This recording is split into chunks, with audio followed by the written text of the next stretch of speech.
This episode of this Focused Practical Dreamer's Journey is brought to you by energy healer Jean Border's personal, powerful transformation program. Know you're leaving money on the table, but can't figure out how to bring it in? Need to double your productivity and profitability? Need an extra push to get things moving in the right direction? Visit www.focusedpracticaldreamer.com/transformation now and apply for a business consultation with Jean. Welcome to the Focused Practical Dreamer's Journey, where we take out your emotional baggage and heal your emotional body so you get to enjoy the success you desire and deserve. Prepare to feel a sense of relief and empowerment as we get rid of the baggage you've been carrying that's held up your business success up until now. Be sure to visit our website at www.focusedpracticaldreamer.com. While you're there, subscribe to us via your favorite network. Now, lean in, get comfortable, and prepare to take off. Hello, everyone. This is Jean Border, your host for the Focused Practical Dreamer's Journey podcast. I have a really cool guest today. This is Jami Gibson, and she's going to talk to people about how and why and the benefits and pitfalls of procrastination. I think that's such an interesting topic because we all find ourselves falling into that pit occasionally. Hi, Jami. How are you? Hi, Jean. I'm doing great. Thanks for having me. So talk to us a little bit about you, your background, and how you got involved in focusing so much on procrastination. Yeah, I was in corporate world for 30 some years. And I'm somebody who tends to like to be in the background more because I like to make you look good versus me, right? So going into my own businesses has been out of my comfort zone, but doing it. But before I started doing that, I started going through some money issues. And I actually went through not one, but two bankruptcies. And, after the first one, I'm like, okay, never again, never again. But of course, it happened again. And they coincided with a couple of layoffs, but that's still not a really great excuse, right? So after the second one, I had to really sit down and look at what is going on with me. And I am the person that will be there for you. I will make things happen for you. But when it's my stuff, I'll get to it later, right? It's like the interior designer that can do wonderful things, but then you see their home and it's like, what job do you have again? Because it just doesn't look like it. So I had to do some really deep diving, and I was paying bills, but they were being paid late. I was doing things that I needed to do, but it was always late. And so I was starting to look at, and I was having all these excuses to myself to justify it. But I had to get really honest with myself. And through a bunch of, self-help, research, all that kind of thing, my whole thing with my procrastination on the big things has to do with a lack of self-worth. Like, I will do things for you before I'll do them for me. I don't feel that I'm worthy of having that time until you're taken care of, right? So once I realized that, it kind of opened up some things for me to see all of my procrastination habits and what they were linked to. And it's just been something that's really interesting. And working with clients, everybody's got their thing. Mine is self-worth. But once you can figure out that root cause of why you procrastinate, it's easier to find the tools that work for you instead of all the generic things that you hear out there, right? Because I was trying, but this wouldn't work. So I'd be like, okay, fine, I don't have time to deal with this one anymore. I've got to go do something for somebody else. So that's just kind of what led me into doing this as a coach, because procrastination gets such a weird hit or something, that you're lazy and all of this kind of thing. But it's really not that. It's just your emotional thing that you're avoiding or hiding from or have to be perfect before you do it, all of those kinds of things. It's all tied to your own self-esteem kind of thing. So it's like, let's uncover that. Let's see what it is so that we can move past that, because you can do it. you're just telling those stories to yourself for years and years for some people, decades for me. That is so interesting that procrastination can be tied to self-worth. That's something I've never even considered, honestly. Yeah. For me, I just thought, well, I like to do these things and I don't like to do those things, so I'll put those things off, Yeah. as marketing. Yeah, exactly. I get that one. Now what you're saying, there's probably something underneath the reason why I just don't like marketing. Yeah, yeah. And it's just being really honest with yourself, which is kind of scary. But once you do allow yourself to, pull off the covers and really look. I mean, it was hard to admit to myself that that's what I thought of myself. But it was also liberating at the same time because I don't have that issue like I used to have. Does it come up still? Sure, it does. But now I recognize it, now I see it, and now I've got the tools that I figured out for me personally that can get me over the hump to get done what I need to. But isn't that kind of the way a lot of us are brought up, is to put other people's needs before your own? I mean, unless it's a basic survival need, but their needs come before your wants. Yeah, but some of us take it to an extreme. And I was one of those people. I remember watching the Joy Luck Club years ago when it came out, and it's the 4 different mothers. And there was one that I just identified with completely because she was the one that would always take the least amount or the less quality or whatever. And it's like, oh my God, that is me. It's interesting when we see ourselves in someone else and it hits. And that's how the world sees me, right? Yeah. Yeah. It's not something we consciously think of. And no, I think, right? Yeah, you think you got it all together and nobody knows what's going on, but it's like, they see you. They're going to treat you the way you treat yourself. So that's where it came from, so I couldn't go through another financial thing. So I had to look at what was wrong with what I was doing. And that's just what led me into this. I mean, I had already started to get my coaching certification, but then I just started looking a little deeper and doing some real soul searching and a lot of reality checks. So self-worth is probably one of the biggest behind the scenes drivers, right? Yeah, self-worth, fear of failure is huge. Perfectionism, well, that's kind of connected to the fear of failure.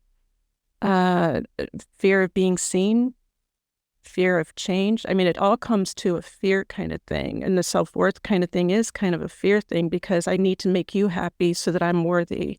And if I don't, then I'm scared that I'm not going to be enough. So procrastination,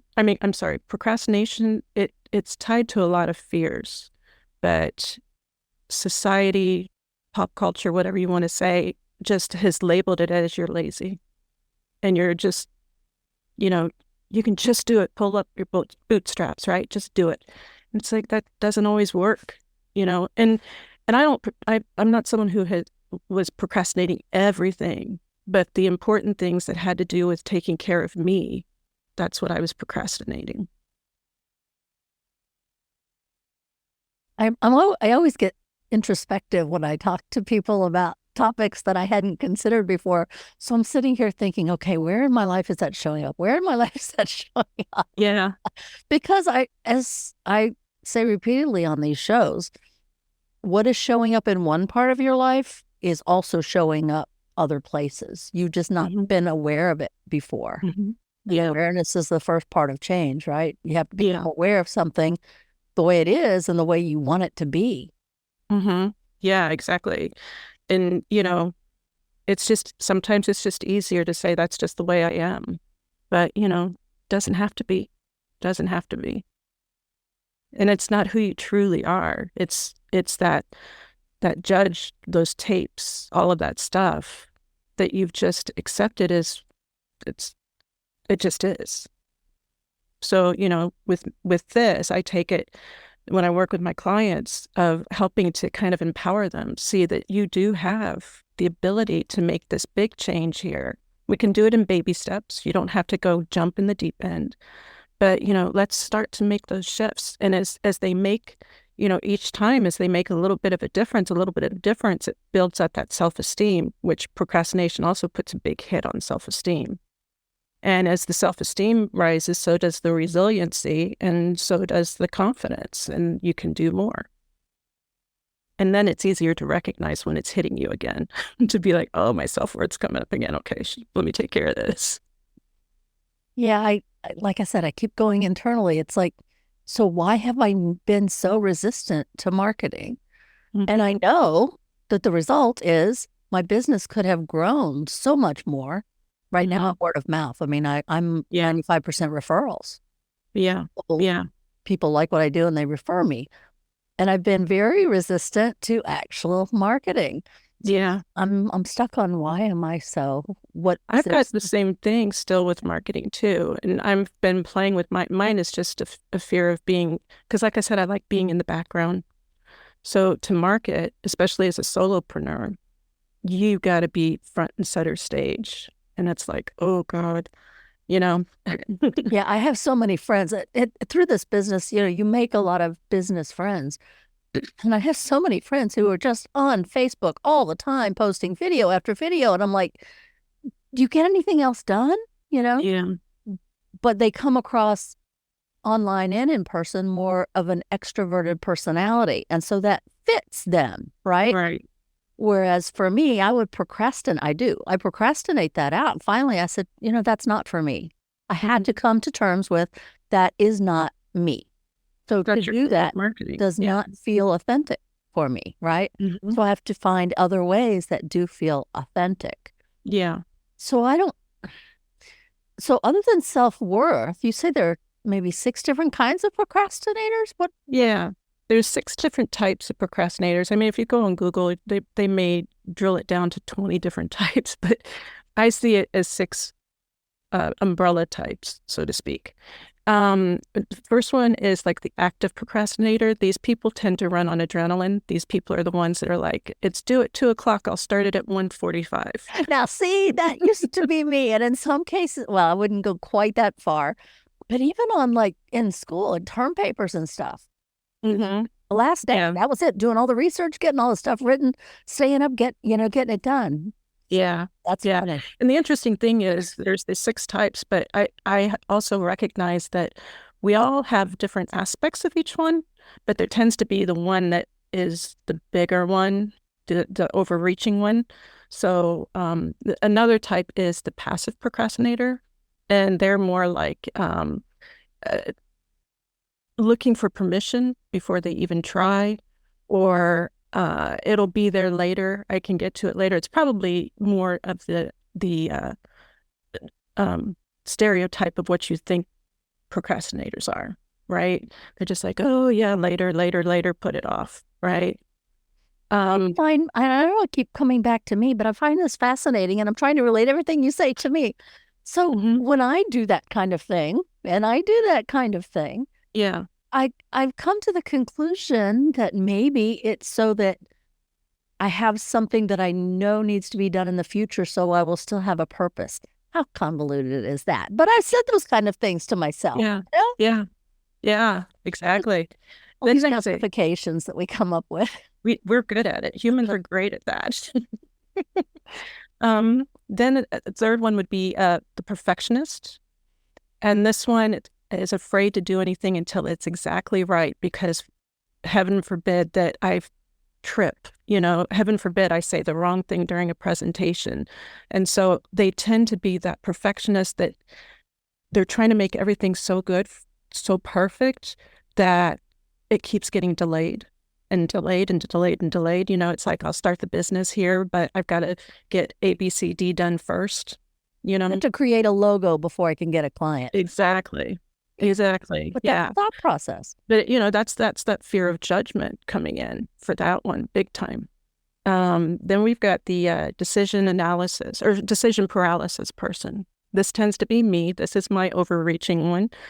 And this one will do all the research. Let me check all this. Let me talk to some people about this. Let me get these opinions. I want to be sure I've got all the information here before I make a decision. Which, as a business owner, not real great. It's it's the kiss of death. Yeah. Yeah. Then there's the 1, 2, 3, 4. Then there's the what I call the strategist procrastinator, and these people will be they've got a strategy as to why they're putting something off, and it usually sounds good, but then it's kind of like, and I'm sure everybody's heard this, it's like the person who says, when I make X amount of money, I will do Y. Well, then they make X amount of money and they're like, well, I still need this much more money. So they keep putting it off, but they're doing it with a strategy behind it that they think is smart. And it is, but then they're using it to hide behind actually taking the jump. And then the last one is, I call this one the rebel.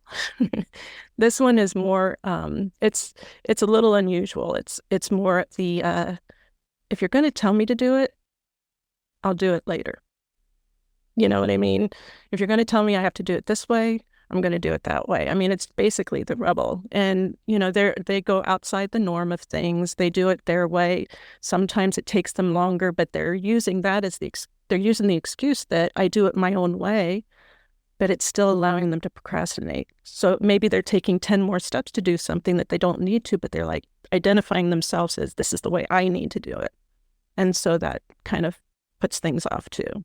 And like I said, we've got all 6 of them. A lot of us, many of us have aspects of all 6 in different situations, but there's the overreaching one, and like I said, for me, it's that decision paralysis, and it's like, okay. And so once you can identify which of these 6 is kind of your big one, then it's easier to find the strategies to help you get through procrastination. Because to tell somebody that they've got to put a timer on something to get it done, the active procrastinator is going to be, sure, I got a timer for 10 minutes. I'll do it when I've got 2 minutes left, right? And that's great. They'll get it done. But a lot of times they get it done and the quality suffers, or they burn out, all of those kinds of things. So once you can identify your typical way of procrastinating, then we can work with, okay, what tool works for that type more often than not, and we can personalize it more to help you get through your habits. Okay, so what if you just don't want to do the task that has to be done? What do you call that? When you just put it off and put it off, because is that the rebel? You just don't want to do it, and so you refuse to do it until you absolutely have to? That's the passive. Well, it's probably a combination of the passive and the rebel, depending on what it is and how you're behaving with it. It's like, are you saying, I just don't want to do it, and you just kind of fight it? Or you say, I just don't want to do it, and you just don't deal with the elephant in the room? So internally, I fight it. Yeah. I know it's probably a little bit more the rebel.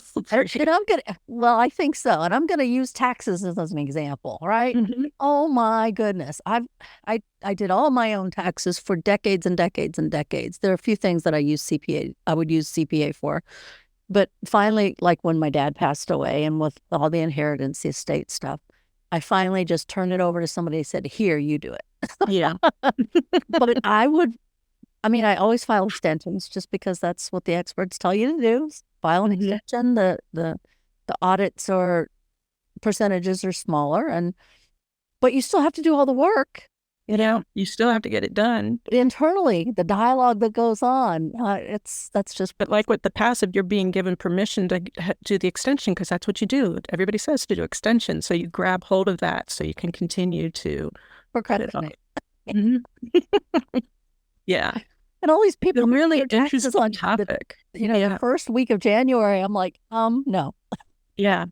I know I've got a friend who had everything done by December 31st. They were just waiting for, the stuff to come in the mail. And I'm like, and they would be almost dead on on December 31st, what they figured out with, they would be almost dead on. And I'm like, oh, I admired it, but again, I was like, no, just like you. I'm like, no, I'll wait. Especially in the business world. It's not just get a W-2, put that information in on the easy form, and you're done. It doesn't work that way in a business, right? No, it doesn't. The expenses we have to track. We have all the receipts that we have to maintained so that if there would be an audit, we can say, oh no, here is the proof, right? And categorize it all. And yes, it's like, oh, if you have a receipt that's got something that goes in one category and something in the other, it's like, okay, mm-hmm. You can't just, it gets weird. Yeah, I agree. I don't like it either. And then I turn it over to this guy who's a friend. He says, and what's wrong with taxes? And I'm like, oh my goodness, because he loves the stuff, Mm-hmm. and we all should play into our zone of genius. He loves numbers. He thinks it's very logical. It's very easy to work. He likes working with all his clients' stuff. And that's great for him. And it's great for me because I can just turn it over, but I just still have to do all the other stuff. Yeah, he tells me I'm one of his more organized clients because I have everything categorized and in a spreadsheet and when it's happened and all that stuff. I like Excel. What can I say? But there you go. Anyway, we got off topic, but that's the whole rebel, I think, of the procrastination. Yeah. People telling me I have to do something I don't want to do, mm-hmm. and then requiring that I do it, and me finally giving in and saying, okay, I'll do it, but not until the last second. Yeah.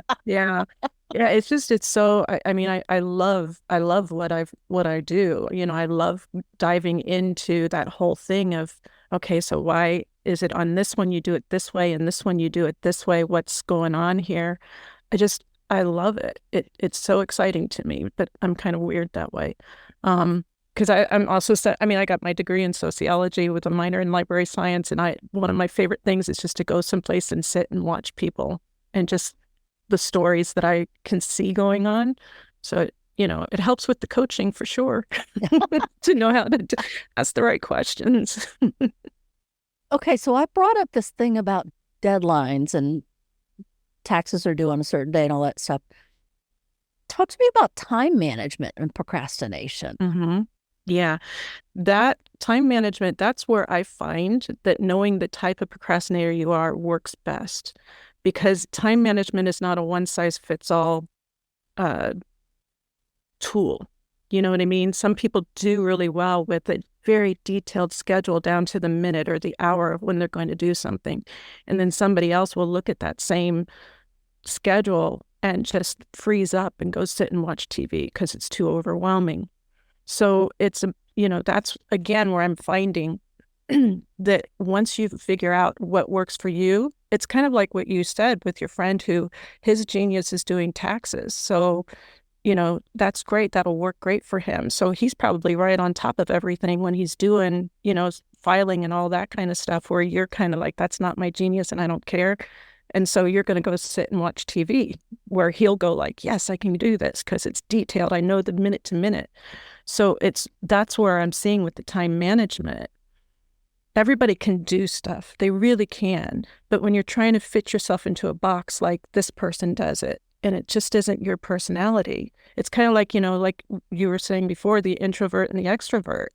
You can't make the introvert be as successful on stage as the extrovert because it's just not in your nature. You can do it, but it's not in your nature, right? And it's a lot of struggle, and you start to resent that you have to go on stage and all of that kind of stuff. So if we can find your type, then we can find which of these time management tools work for you best. And I never even thought of different time management systems fitting different procrastination scenarios. So that's really interesting. Yeah, it's kind of like the diets out there. Some work for some people, because that's how they operate, and some of them work for other people. Diets are not a one size fits all, neither is time management, because we're individuals, so how are you made up? And what speaks to you? What resonates with how you work and how you operate and how your mind thinks? So I'm going to make this personal to you, but you can make it general if you want. How did your procrastination type impact your business growth when you were starting out? How did you get from non-business to where you are now? Or learning your procrastination types? Yeah, it's still a work in progress. But I'm glad that I did the soul searching I did with the bankruptcies, because I see the self-worth thing. So, and I also now see that I've got the analysis paralysis or decision paralysis kind of thing. So how it affected me was I would put things off, because it's like, I've got to take another course, or I've got to choose this, or I've got to do this first, because this person said that, successful coaches have A, B, C, D. So I was listening too much and reading too much and all of that. And I recently, in the last year, did take another course, but this course really resonated because her teaching was you don't have to do what everybody says to do, and what works for you, which of these different types of marketing speaks to you, and you can do that. So once I was able to drill down and hear, okay, I don't have to do it like everybody else does, it's helped me to start to move forward. And maybe I'm doing things, my marketing and stuff, a little different than some people, but it works for me, if I would talk to some other people, they'd be like, you can't do that. You have to put all of this into an A, B, C, D. And it's like, but this is working for me the way it is. I was trying to fit into what everybody said you have to do as a solopreneur and starting your own business. And, I wanted to be sure that I did it right, because, that whole self-worth thing's coming up again. And it did get in the way for a little bit. It really did. But in the last year to 2 years, I've started to actually make some really strong progress, which I kick myself because I wish I would have known this 10 years ago. But, I've got it now and I can build on it. So it's been helping. But that's a good point. This is a journey. Mm-hmm. And at any given time, you're at a different place than you were, in your case, 10 years ago. Yeah. Right? Yeah. So all of those classes, I take gobs of classes, and so I have to actually force myself not to take classes. Mm-hmm. But my thought is, if I get anything, one good piece of information out of a class, it was worth it to me. Yeah. And some of them I procrastinate actually doing. Mm-hmm. Right? Oh, I've got a bunch that I've bought that I haven't even started yet, that I've had for years. Same with books. I mean, my place is stuffed with books because it's like, oh, that's a book I need to read for this. Yeah, I have thousands of books. I've always been. When I was in my late teens, I already had a library at my house. Oh, me too. Yeah, I went to library science as a minor. I was going to have a bookstore. That was a business I wanted to do. So, yeah. Yeah, I'm an information gatherer, lifelong learner, whatever you want to call it. Mm-hmm. But some of those courses, I'm going to call it strategic procrastination, because I didn't need it right then. Yeah. But then I keep a list, because otherwise you forget what you have. Yeah. But if you keep it in your awareness, at some point, it will ping you to say, take this one now. Yeah. Right? So I'm in the energy world. So a lot of that for me is growing your intuition and trusting the information that comes through your brain, right? Yeah. Which is how I got into podcasting. I had no desire to do it, but it was a bonus class or something that somebody offered. And so I took the bonus class, and 2 years later, it just dawned on me, well, I guess I need a podcast. And so it was very easy at that point, right? Yeah. So there's strategic procrastination, I'm going to call Yes. it. Find me. I don't know if that's really what it is, but that's what's coming out at the moment. Yeah.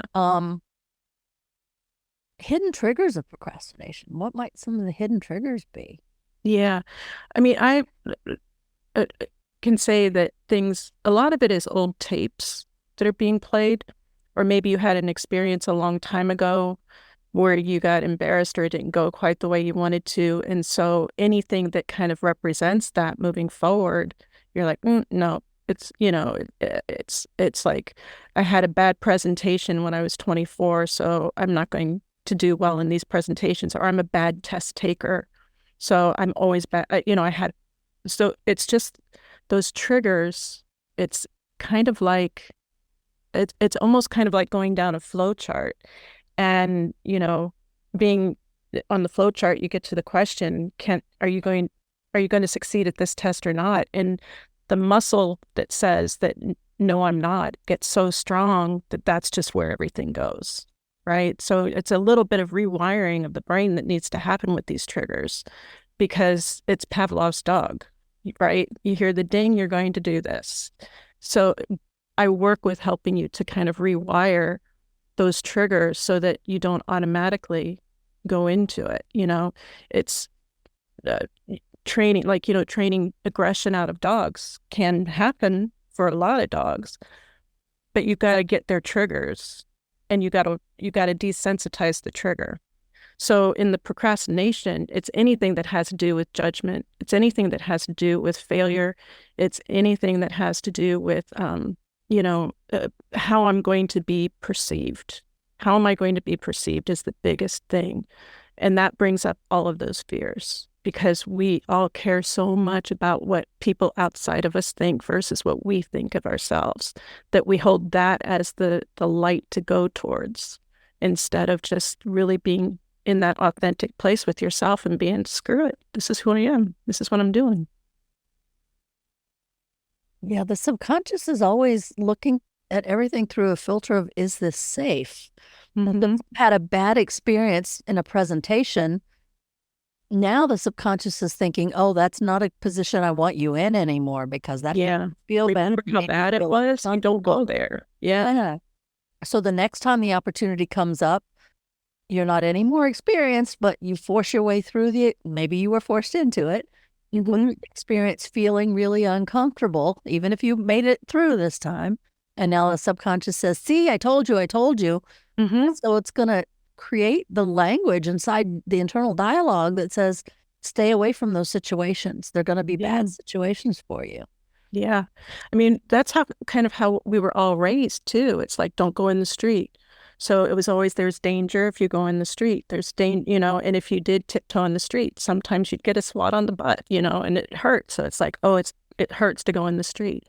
So we get programmed when we're little to respond in that way too. I mean, it's innate in us anyway, but then it's encouraged when we're little kids. And then we, take it into adulthood, not even questioning it anymore. And that's where we kind of get in trouble, because we just take it blind. Yeah, that's it. Well, it doesn't have to be. Yeah, it's very, and again, once that decision is made that this is an uncomfortable situation, well, then other situations that are kind of like that, now the subconscious is saying, well, that might be an unsafe situation also. And so now that old thought process colors this new situation that you've not even tried out yet, but it's kind of similar. So there's this preconceived safety issue, right? Yeah. That's now attached to this new experience. Yeah. Yeah. And it's just another fun piece of trying to build your own business with those tapes too. It's like, oh, because it's scary to start something like this, to start your own business. It is scary. Anybody that tells you it's not is lying. But it's, you take that step anyway, or do you let those tapes tell you, nope, not yet, not yet, not yet. And then, here you are in your 60s starting a business instead of doing it when you're in your 40s. But at least you're doing it now, but you could have started before if you just kind of pushed teeny tiny baby steps past those voices. And one thing that you alluded to earlier that I'm going to give a practical example, most small business owners at some point are almost compelled to write a book to prove their authority, their expertise, to let people get to know them. But then that brings up things like fear of visibility, fear of being heard, the vulnerability associated with being seen and heard. Yeah. The fear of the marketing, the uncertainty of the marketing, right? What if they don't like my words? What if they don't like me? All that. Yeah. Yeah. Yeah. And that's the one thing I think we need to remind ourselves, that not everybody's going to like what we do or how we present something. That's just the thing. But we're so concerned that everybody approves of us that we forget that you don't like everything that everybody does. So why are you putting that heavy mantle on yourself that you've got to be the one that everybody likes, you know? I mean, I may sound like a horrible person. Taylor Swift, very talented, but she's not my cup of tea, you know? I know people who would throw stones at me that I said that, you know, but you got to remember, and it's okay that somebody doesn't always resonate with you. The perfect client is going to come to you. You don't have to market to everybody. You market to, the way I do it personally is I kind of market more to my ideal client is kind of me, or who I was before I started getting into things. So I kind of market to her instead of market to the masses. And, you know, if somebody who's not exactly me still wants to talk to me, great, I'll be happy to work with you.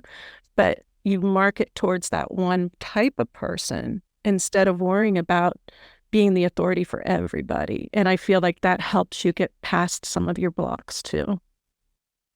Yeah, but the whole idea, if you're marketing to everybody, you're marketing to nobody. Yeah.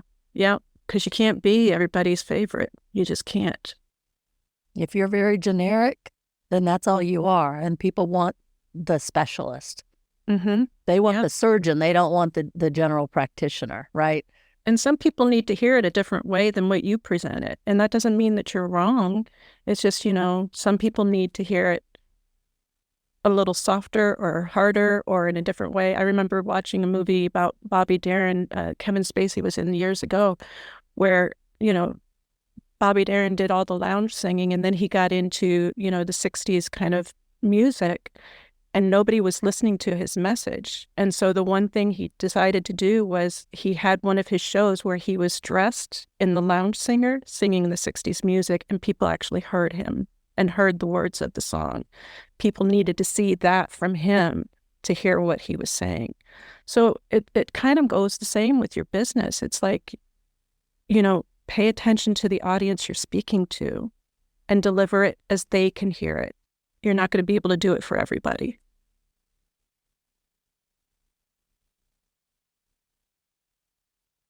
And so where does procrastination come in with the message, getting your message right and getting your audience? Mm-hmm. Yeah, that kind of comes in more with you're trying too hard to be perfect for everybody. You're trying too hard to get everybody's approval for what you do. I cannot tell you how scary it was the first time I started saying out loud about my bankruptcy to people, because there was a lot of shame with that for me. And old classmates or, you know, old colleagues or something hearing that story, that I always hid that part of me. But allowing myself to be vulnerable to do that with my messaging has helped. So it's just kind of like I had to put aside the whole thing of what other people were thinking and focus on what my intention was to help people. And in order for me to do that, I felt I needed to share my own journey in sorts, because then I'm more authentic to you instead of, you know, preaching from a pulpit. I've been there. I get it. And here's what happened to me. So with your messaging, I think the procrastination with the messaging is just that fear of being visible, that fear of being seen, that fear of being vulnerable in front of strangers, you know. The fear of being judged. Yeah, exactly. It's all fear. Procrastination is just fear. It's not time management, it's fear. Interesting.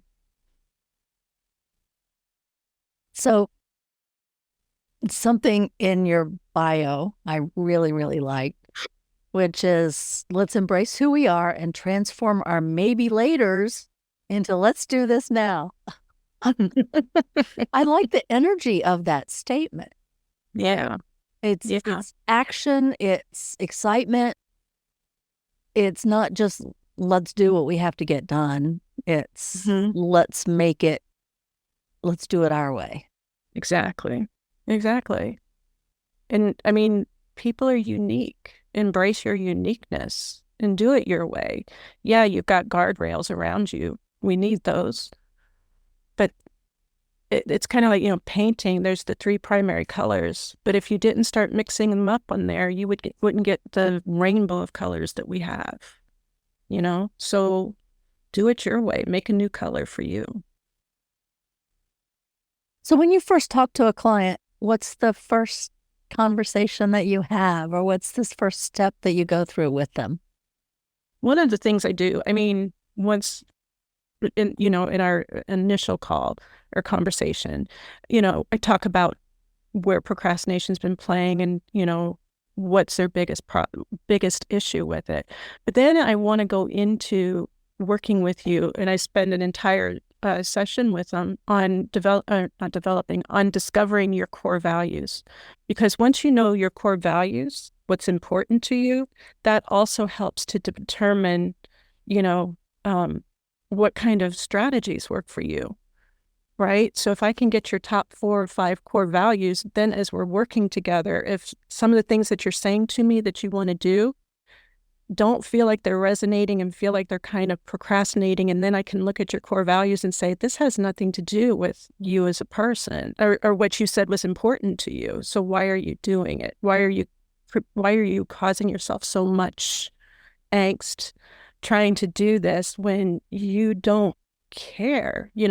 Some people, they're like one of my top core values is learning and compassion. So if I was doing some things where it was like, I'm going to be build learning and compassion, but then I make the decision I'm going to start a business where I'm an architect. What? What? That doesn't fit. What are you doing? You know what I mean? So it's just kind of helping them to, once we get your core values, then it's easier to understand your big why for why you're doing something, your big why for, what you're trying to build. And then we can, from that, start to delve more into the procrastination issues going on so that we can marry it together, your why and your actions. And it'll lessen your procrastination because you're going towards your big why, which is connected to your core values, which is connected to your authenticity. So, it just kind of all comes together a lot smoother then. We have a tendency to just be like, this is what I'm supposed to do. This is what I should do. But it just doesn't resonate with who I am. But, it's like people who are like, I'm supposed to get married, but they're just not the marrying type. I've got 2 children. They both went to college. My daughter excelled at it. My son, I was like, before he even went, I'm like, this is not his thing. He made it through the first semester and he was miserable. And then he's, when he got the okay to quit from his dad, he started excelling. It's like, he's not supposed to go there, but he was trying to fit and he was miserable. So that's kind of what I just want to help you with, finding what fits for you so that we can then push past the procrastination so that you can then feel that empowered person that you really are and build those wonderful empires that you want to build. What are some of the core values that you find most often when dealing with clients? Especially ones that they might be in conflict with in early on business. Open-mindedness. Really kind of not. The struggle with that, they're open-minded, but then there's the anti-values too that are kind of like, they feel that they have to do things very structured, and there's something in between there that you can marry. But if you're saying, okay, let me back up a second. Let's say one of your core values is family and building your family and having that closeness with your family, but you're creating a job or you're creating a situation where you're away from the family because you're spending 60, 70 hours a week doing this. Well, I thought you said family was a priority to make you happy, but you're over here spending all these hours. So what can we do to lessen this so that we can come more over here to the family part? Does that make sense? You think that you're doing it because I'm doing it for my family, but you've lost the connection with your family because you're over here 60, 70 hours in a room by yourself trying to build something, and the family's gone off and done their own thing without you, gone on the picnics without you or whatever. So that's really one of the big ones or self-care being a big core value, taking care of me. But then you're, again, doing all of those hours, you're not taking care of you. So let's come back over here. If that is important to you, Let's pare this back here and, get out of that should place. That's cool. And I totally see that. When I set up my business, I made a determination of how many hours a week I was willing to work on it, because I had my career with all the hours and all the stress, and that's not what I wanted to build for myself. Yeah. There are certain times of the year where I have to exceed that, but I have to make a judgment call and decide, is it really in my best interest to go outside the boundaries that I set for myself? Right.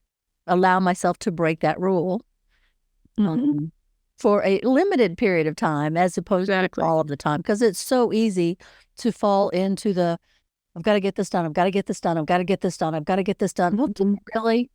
Is the world going to stop turning if you don't get that done? Yeah. Or if you choose never to do that and to do something else instead? Because sometimes I think we don't even pay attention to the honest ramifications, as opposed to just putting it on a to-do list and have to get through the to-do list. And then it just becomes a habit. And it's, one job I had, it's like every quarter we had to put out all these different reports. And I remember one quarter was the most we'd ever done, and all of us were just like dead at the end, and our boss was like, I know it's hard, let's just get through this, and then it goes back to normal. Well, every quarter it went up and up and up. And we all just got used to working those kind of hours and that kind of thing. It just became like second nature in a way, but none of us were happy. And I think the same thing happens when you're building your own business. It's great what you said to make that judgment call. Sometimes you are going to have to work more than those hours once in a while, and that's okay. You recognize sometimes you have to do taxes whether you want to or not. Exactly. Exactly. But you know that it's a temporary thing, and then you pull yourself back when it's done. That's the key, I think. It's the ebb and flow of it without getting caught in the tidal wave. So you have created something that our listeners can have a little bit of fun with. Yeah. Talk to me about Friends. Friends, the 6 characters of Friends, they represent the 6 different types of procrastinators that I described to you earlier. And Friends, are we talking about the friend next door, or the Friends, the TV? Oh, I'm sorry, Friends, the TV show. Monica, Chandler, Joey, Ross, all of them. There's the 6 of them. And, when I was doing some stuff and I was coming up with this thing, I started to see this, and it's like, oh my gosh, this is really cool. So I developed a quiz. It's just 6 easy questions that you answer, and it determines which type you tend to be the most. And then you get it'll be delivered in your email, but you'll also be able to click on a link right away too, to see, how you and that character are like, and how you deal with things, and what your strengths, like for me, I'm the decision paralysis person, right? That's Chandler. So it's like, okay, how am I like Chandler? And, what are our strengths being a decision paralysis person? Because there's strengths for all of these. And what are the challenges I have with it? And then I also give you 3 or 4, maybe 5, I can't remember now, tools or steps you can do that works for your type to deal with your procrastination. So like if you go on my website, there's a button at the top there that says, which Friends twin are you? And it's just a fun quiz, but it helps to be able to see and recognize. Everybody that's taken this quiz has been like, oh my God, I would have never thought that. But they're like, it's right, I just had somebody last night call me, and it's like, I'm a Ross. How did that happen? But it's right. So it's a fun quiz. Yeah. And I mean, the whole procrastination thing, it has such a hard, stigma about it. I want to make it fun. I mean, it's got to be something that's fun in general, something that's a little lighthearted, because there's so much heaviness around it. There's sometimes a lot of shame around it. And when you're feeling heavy and shame, you can't really make those steps. And as a procrastinator, you're going to, like we talked about, you're going to avoid it. So I want to try to make it a little more lighthearted, but still powerful and actionable for you. Cool. And so if you want to take her quiz, the link is going to be down below. And if you want to get in touch with Jami, her information is also down below. It's just like jamigibson.com. Is that? Real simple. Yep. Yeah. And you're also on Facebook, right? And I'm on Facebook. Yeah. Yeah. And I've got a community that I'm building too. So on Facebook's the private community, to help everybody. So that's coming this year. It's being built now, is getting ready for the new year turn. Cool. So we're coming up to the end of our time together. Mm-hmm. But before we go, I'd like to see if there are any other final thoughts you might have for our listeners. Mm-hmm.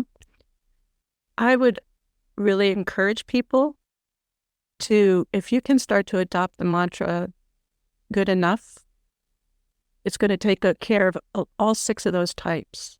You know what I mean? It'll take care of the perfectionist for sure. It'll take care of the passive one because it's like, okay, whatever I do is good enough. And it's also going to help you build your business because, I've got my business. I get it. There are many times I have to remind myself this is good enough and just put it out there. Or will there be typos in it? Maybe. But the message is right. Put it out there. It's good enough. I think that that's the thing for business owners, solopreneurs especially, to just really embrace and give yourself a break. Because you're enough. So what you're doing is good enough. There's this very short statement that is so important for people, and that is, done is better than perfect. That's right. And you can always go and update it later. And one example of that, even today, I just got one of the business friends that I know who is very much out there in the world sent out an email that had 2 typos in it. Mm-hmm. But they sent it out, and I'm sure they're not going to do a correction, Mm-hmm. Yeah. But it was a really cool subject matter. And then if they'd sat there and waited until it was perfect, maybe it never would have gotten out there. And the whole point was to get the information, the feeling, the excitement, the motivation out for the people reading this post. Yeah. Sometimes when you go to that perfection and it's got to be perfect, the message isn't as cool because you're overthinking it instead of coming from the heart of what you want to share. You take your personality out of it. Mm-hmm. And the power out of it.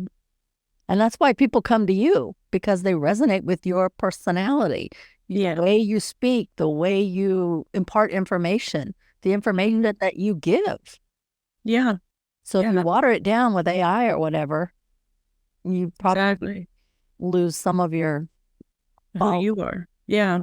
So you'll just become, another business that's out there not getting any traffic because you're not standing out in any way because you're bland, because you're being too perfect. Yeah. You're being what everybody else is trying to be. You're trying to be what everybody else is trying to be. Yeah. There you go. Yeah. Okay. So I want to thank you so much for being here. It was a very interesting conversation. Thank you. You brought up things that I'd never considered. So yeah, it's a different way of looking at it. It's a different way of looking at procrastination, but I think it's a really powerful way of looking at it too, to help everybody. But I appreciate you having me on. This was great. Oh, cool. Thank you. Thank you. No, I'm glad you were here. I really enjoy having conversations that make me think, but that also fit in with my thought processes, right? Mm-hmm. Right. Of course. Yep. So, and I think that's what we're all drawn to, is people who think a little bit like us, but maybe have thoughts that we hadn't considered yet. Yeah, exactly. It opens up possibilities, and I'm all about possibilities. Exactly. Exactly. I mean, maybe you don't agree with some of the things that were said. That's cool, but at least you heard it and you can decide what works for you. Exactly. So once again, thank you for coming. Thank you. I want to thank my listeners for tuning in once again. If you'd like to get in touch with Jami, all her information is down below. And you know how to get in touch with me if you need me. It's just jeanborder.com.